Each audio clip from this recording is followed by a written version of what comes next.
Okay, welcome in. I'm now going to be reviewing Wednesday's action from the NHL season. There were two games on tap and both potential elimination matchups. Sorry, only one of the two were elimination matchups. This was the only series that actually was tied up at 2 games apiece. And the ironic thing is when these two teams squared off in the first 4 games, no team had won a home game up until this point. So could Dallas finally break that streak, or would Vegas be able to get the momentum back in their favor? Only one way to find out. So in the first period, Mark Stone would kick things off, getting his second goal of the playoffs, assisted by Hannafin and Jack Eichel, exactly 4 minutes into the first period on a power play. Dadonov would get his second goal of the playoffs from Stankoven and Wyatt Johnston, 5 minutes and 2 seconds of that same frame. So just a minute and 2 seconds after Stone scored, Dadonov would tie the game up at 1. Matt Duchene would get his first goal of the playoffs, putting the Stars on top 2-1. Assisted by Johnston and Sagan, a power play goal, 8 minutes and 4 seconds of the first period.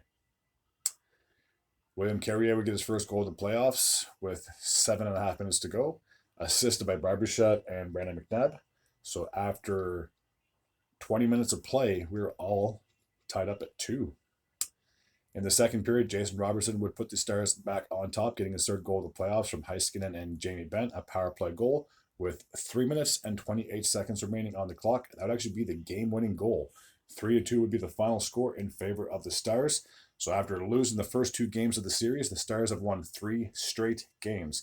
Can they end this series in Vegas, or will Vegas be able to push this series to a Game 7 back in Dallas? Again, only one way to find out.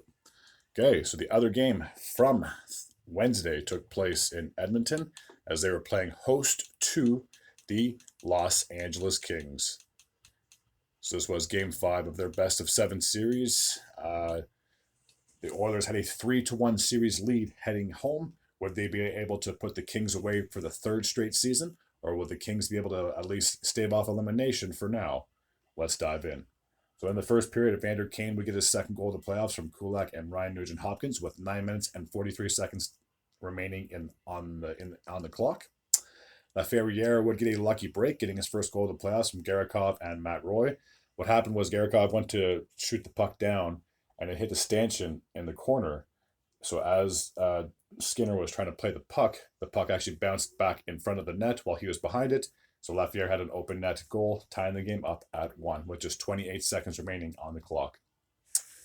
In the second period, Lizotte would put the Kings on top, getting his first goal of the playoffs from Arvidsson and Englund.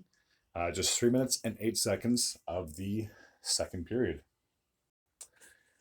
Now, this is where the Kings kind of got in trouble. They did take a few penalties in this one, and despite the fact that the Oilers only had 1 power play goal, it felt like they had 3, because at the end of 2 power plays, maybe just like 1 or 2 seconds after that, they would score. So evidently they felt like a power play goal, even though they didn't technically score. So Draisaitl would score the first, getting his 4th of the playoffs from McDavid and Evan Bouchard, tying the game up at 2, 7 minutes and 44 seconds of the second frame. He would strike yet again, giving the Oilers a 3-2 lead. His 5th of the playoffs from McDavid and Evan Bouchard with 7 minutes and 39 seconds to go. Zach Hyman would increase the lead to 4-2, getting his 7th goal of the series from Nugent Hopkins and Evan Bouchard with 53 seconds to go on the clock. So the Oilers, after being down 2-1 early in that period, scored 3 straight goals to give themselves a 4-2 lead heading into the third period. Adrian Kempe would make things interesting, cutting the deficit to 4-3 with 2 minutes and 18 seconds to go. For Kempe, that'd be his 4th goal of the playoffs from Roy and Kevin Fiala. But unfortunately, the Kings were not able to mount a comeback, and they have now been eliminated from the playoffs.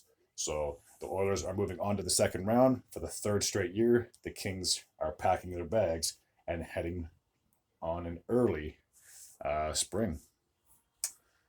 Alrighty, so that takes care of Wednesday's action of the NHL season. As always, if you're new to this channel and you like this type of content, please feel free to hit the sub button. I'd be very grateful and very appreciative. Until next time, take care.